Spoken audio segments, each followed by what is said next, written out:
2021년 6월 9일 수요일 지혜로운 큐티 생활 시작하도록 하겠습니다. 오늘 말씀은 사무엘상 26장 1절에서 12절 말씀이고요. 고등부 운동원들은 보내드린 카톡 이미지 참고하시면서 함께 말씀 나누면 좋겠습니다. 10사람들이 23장에 이어 다시 등장합니다. 그들은 누구일까요? 10사람들은 유다 지파입니다. 유다 지파 출신의 다윗의 친척들이었죠. 그런데 오늘 그들은 또 다시 다윗을 버립니다. 아직 왕으로 군림하고 있는 사울을 두려워하여 그의 미움을 받고 있는 다윗 때문에 자기 지파 사람들이 해를 입을까봐 그런 것이었을까요? 아니면 사촌이 땅을 사면 배 아파하듯 다윗이 잘 되는 게 싫어서였을까요? 중요한 건 다윗이 아직도 자기 지파에게조차도 다음 이스라엘의 왕으로 인정받지 못하고 있다는 점입니다. 이런 상황이라면 지금 다윗을 따르고 있는 사람들은 정말 대단한 자들입니다. 그들은 다윗을 향한 하나님의 뜻을 받아들이고 기꺼이 그를 따라 불편한 삶을 견뎌내고 있는 것이기 때문입니다. 다윗을 포함한 모두가 오직 하나님의 뜻을 따르고 있었습니다. 사울은 10사람들의 제보를 따라 3,000명을 이끌고 다윗을 추격하기 시작합니다. 24장에서 사울이 목숨을 건진 후 다윗에게 했던 뉘우침의 말들은 다 거짓이 되고 마는 순간입니다. 사울은 물론 10사람들은 다윗을 2번이나 버리고도 조금의 미안함이나 뉘우침조차 없습니다. 하나님은 이들의 거짓된 뉘우침, 진정한 회개가 없는 모습을 보여주시며 지금 내 모습을 살펴보라고 강조하십니다. 사울이 자신을 추격해온다는 것을 알아챈 다윗은 그날 밤 아비새와 함께 사울의 진영으로 침투합니다. 상황만 살펴보려고 간 것이었는데 외곽의 군사들부터 사울을 지키는 호위무사 그리고 사울까지도 모두 깊은 잠에 빠져 있었습니다.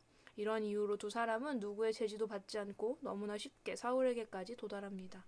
우리는 말씀을 통해 이들이 깊은 잠에 빠진 이유를 알고 있습니다.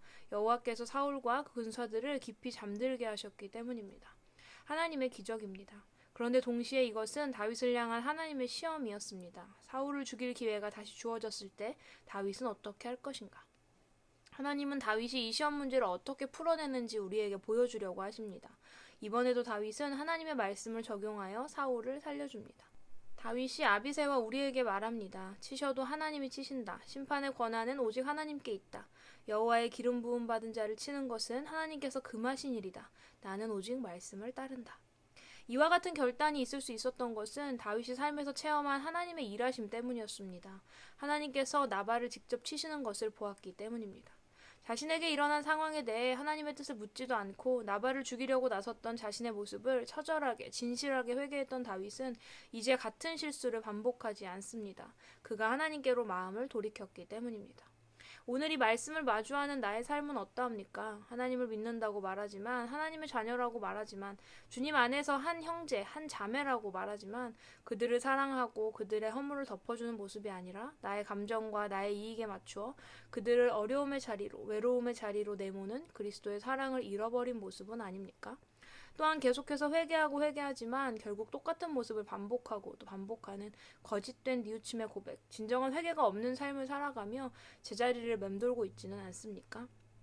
하나님을 믿는 하나님의 자녀라면 우리는 내 삶 가운데 일어나는 많은 일들을 대할 때 먼저 하나님의 뜻을 구해야 합니다. 또한 이 모든 상황을 다스리시는 하나님이심을 기억하고 이 상황 가운데 내가 어떻게 하기를 하나님이 원하시는지 말씀과 기도로 분별해 나가는 것이 필요합니다.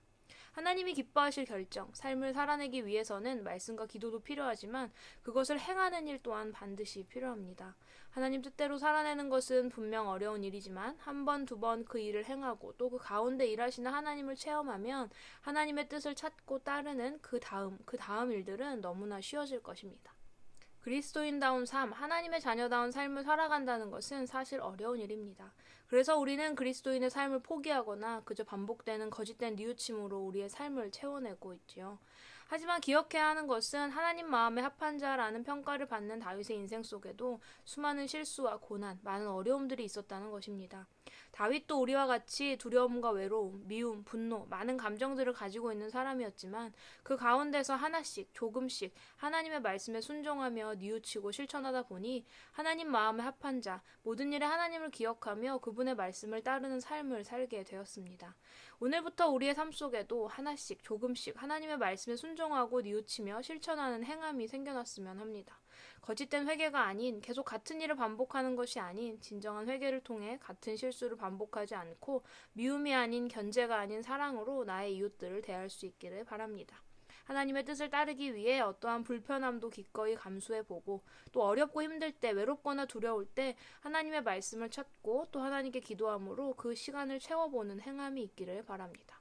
진정한 회개 후에 그리고 내 것을 기꺼이 하나님께 내어드리는 포기 후에 하나님의 말씀대로 살아가려는 순종 후에 하나님이 주시는 넘치는 은혜를 경험하게 되는 우리 고등부 운동원들의 삶이 되기를 소망합니다.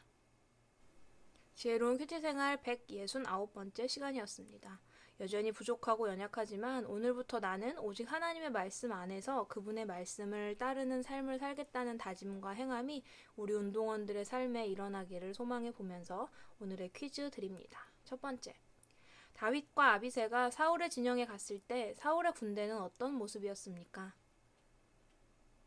두 번째, 사울을 죽일 기회 앞에서 다윗은 무엇이라고 이야기했고 어떤 결정을 내렸습니까? 세 번째, 하나님의 자녀 그리스도인다운 삶은 무엇이라고 생각하나요? 나는 그에 합당한 삶의 모습으로 살아가고 있나요? 그렇지 못하다면 하나님의 말씀을 따라 무엇을 바꾸고 무엇을 실천해야 할까요? 자유롭게 나눠보세요. 우리는 내일도 지혜로운 큐티 생활로 함께 만나도록 하겠습니다. 샬롬.